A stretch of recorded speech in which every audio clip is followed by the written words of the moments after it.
Grind habits in Marvel Contest of Champions. Yo, what's up everybody? Welcome to a very special video. So if you've seen the community post, you all know that I put out this thing about how much you play the game. It follows on from a Marvel Contest of Champions news show that I did, I think it was like Monday, and just kind of goes over the scheme of like, okay, well, you know, what's the grind habits? Shout out to the Reddit, like MCOC Reddit, because they did kind of like do this, and as well gave some interesting numbers. I was worried because this is percentage based, it wouldn't really give the correct numbers that I wanted to get. However, though, I'm going to be going over some of the comments that people made on that particular post because it's great.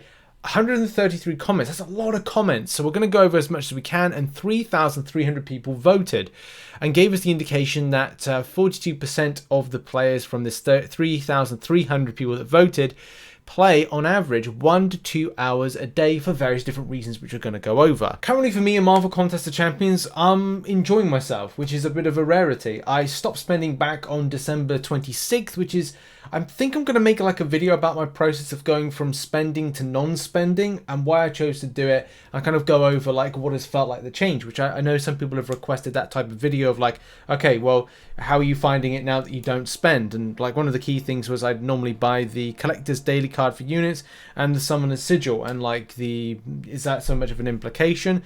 But as well around like big deals, I'm just not buying them. And again, I've kind of explained reasons as to why I'm not currently spending, and one of the main reasons being about the input problems that we still haven't had resolved, and hopefully will be resolved as new betas come into the game over the next month, which is April, and then May as it then sifts out. But that's something that does come up in this video, but let's get back to the main topic. Oh, just quickly, if you're wondering like what I'm currently enjoying in game is coming back and 100%ing 7.3, which if you've seen Tuesday's videos, you'll know that I put out several that were about that. And as I kind of go through the 100% 7.3 before 7.4 comes out, which is at the end of March this month, that's really what I'm kind of like enjoying at the moment, and figuring out problem solving and creating guides and things. But in any case, let's get back to the topic at hand, as I said, like, and find out like where players' grind habits are and kind of look where the game has kind of changed. So for a lot of people in very different stages, and you know, talking about players talking about being free to play, and we're gonna like, I'll scroll up and down here and grab as many. It's 133 comments, so I'm gonna try and get as many as possible. As a free to play player, says Dustin, I grind arena for milestones and 6-star shards. The game also helps pass the time when work nights. I took advantage of this slow month and 100% Act 7 waiting for 7.4 now. That's fantastic. I love to hear that. I recently have actually been grinding more of the same. Finished exploring Act 6. All story is done. I've done all but 2 Karina challenges as well. Also been grinding units for July, possibly to buy the completion deal for 7.4 depending on how it looks and how many units I have. Let's scroll down to some others. As a free-to-play player, says Abdul, I used to grind arena a lot, and from time to time I played a few variants here and there. I was close to becoming Cavalier when my phone was no longer compatible. When AI got when I got my hands on another phone, I didn't have the same energy to keep playing the game.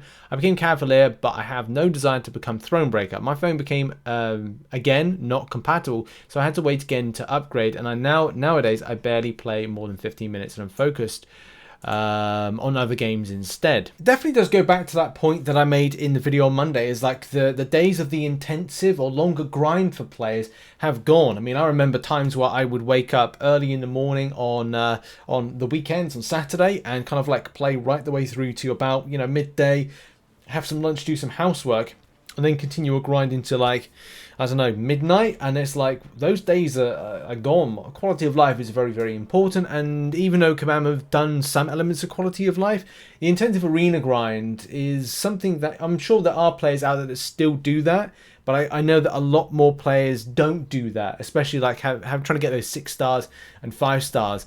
You know, you have to put a lot of effort, mainly with the 6 stars, in order to get them, and it definitely feels like the intensive grind has kind of slipped from where it used to be for players. Let's gather some more thoughts from player bases. So I basically log in daily, have done for 6 months, but my interest has been declining for about 2 years.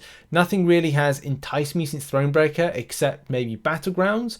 That may really rejuvenate MCOC's kind of interest with players grind. I did 7.2 completion, but haven't really bothered with anything since. minimum 35% of 1 to 2 hours spending on any game mode, approximately 60% of 0.5% spending on side quests, crystal checking, 5% less than 35% of 3 to 4 hours on arena grind and other game modes too. Way less than I used to, but really, how long can we play the same game? I've never played any game for this long without a long break, and that's a very good point. Lag for me right now is I've never been an arena grinder myself, but the input issues are starting to be an issue. And following on from that, as Edwin says, a lot less. Too many bugs with the controls makes it frustrating to play any meaningful content. Also crushed me when they let people buy as many rank 4s as they wanted, and I have to yet to complete to get one rank 4. Increase the ranks have also been a lot less previous ranks, while which quells the excitement of pushing forward or spending. It definitely is interesting to see the impact of how controls-based problems in last year kind of resulted in a lot of players' thoughts towards the game. And definitely for me, like, that has been, as I've said and I reiterate, that's been one of the key elements that has frustrated me and also led me away from the spending elements to the game. Some months it's good, some months it's bad. Sometimes the input issues become somewhat of an issue. Sometimes this is content specific that things don't work out, and sometimes it's not. And that's just the thing of like the damage that does to a game. It's not like, you know, referring to like the negativity, because as I said, like I do find positive elements to things that I enjoy about the game at the moment, and I try and focus them as targets or goals and aspirations. I kind of go, okay, well, as long as I keep my units, which as you can see at the point of recording this video is 3,888, and then kind of take the daily grind into things like solo events where I'm using revives and health potions from that. If I mess up because of input issues, because of a lot of stuff, then at least to say like I'm taking that and I'm kind of going, I'm not touching my units. My units are saved, they're a lock. I don't want to touch them. I'm never going to do that. And I budget myself for any kind of content that I'm doing. As recently I've 100% in 7.2, and I have ambitions hopefully by the 21st to have at least gone through a completion, but 100%ed all of 7.3.1 right the way to 7.3.6, 3.5. But on the positive side of things, it's always very interesting to see like how people kind of like enjoy the game in some sort of capacity. So Andrew says here, playing a lot less than I used to, usually only playing an hour at most. Even then, it's usually like playing while the TV is on, playing while chilling with some music on, playing while I'm on the bus. I'm no longer playing just to play grind progress in the game.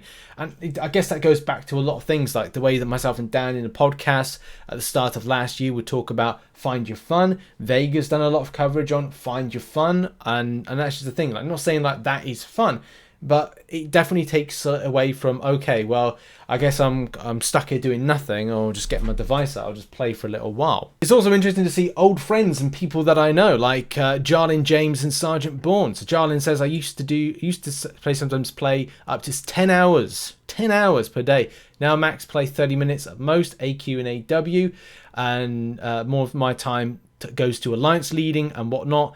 Honest to God, MCOC is supremely boring now, especially since Kabam cares more about money than taking the game to 2022. Everyone in CCP is commenting on the new game mode, but no one is reporting about the false promises made by Kabam.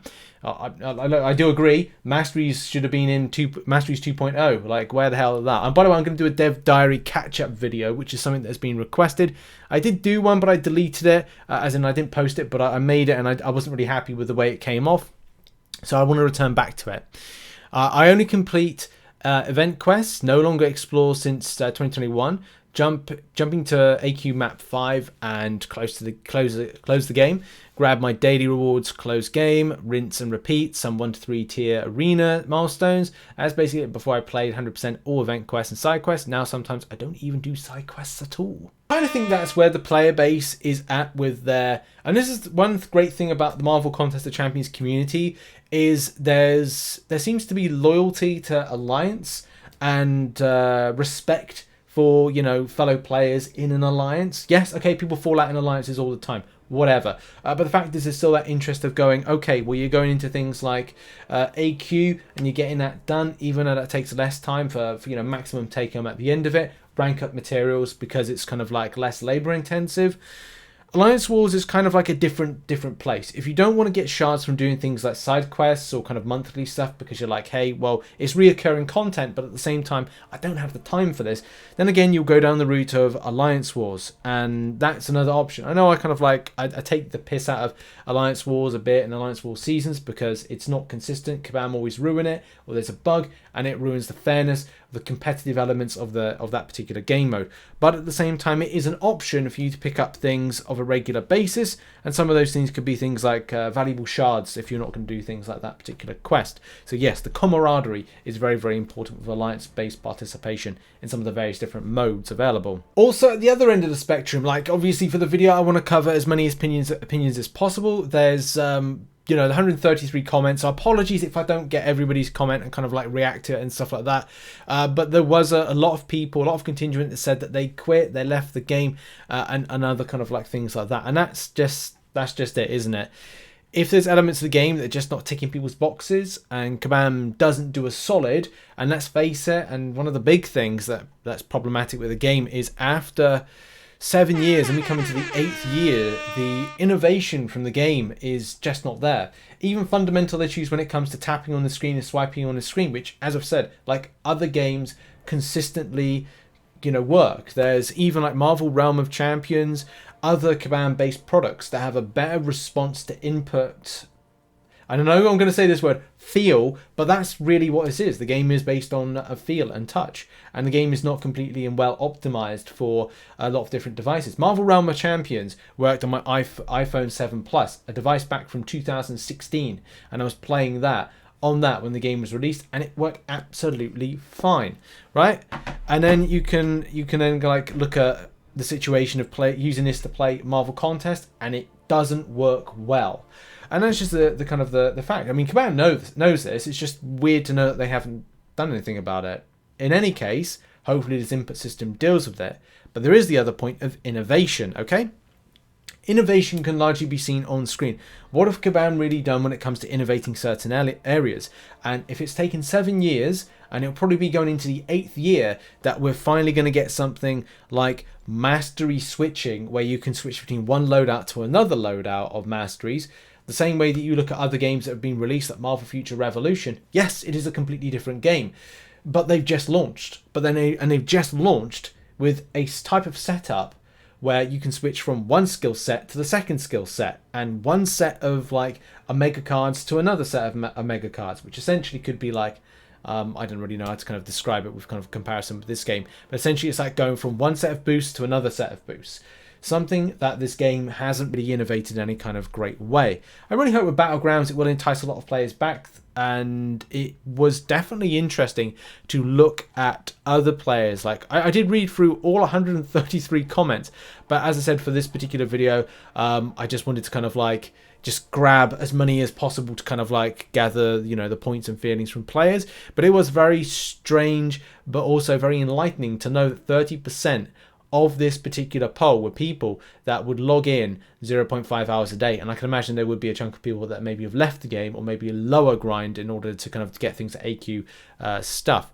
But yeah, like that does show a lot when it comes to like the extent of the intense grind elements of this game are in decline, and people are still interested in the game, but they just don't want to grind for exponential amount of time. Even for me, kind of creating content, you know, I do it in a very kind of like, you know, I'll kind of like, if I'm into something, I will grind it out for about a couple of hours and then make a video, which then may put it as like a 5-hour process. I don't know.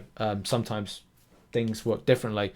News is very different as what the coverage stakes, but the main point with this being that it was really interesting. And I thank everybody that got involved, the 3,300 people that voted, and as well all those that commented, because it was kind of great to kind of see some feedback and get some interest. So yeah, thanks to everybody for getting involved. And check out some other content which will be located on screen right now. Thank you very much again, and I'll see you in the next video whenever that will be. Tatty byes for now.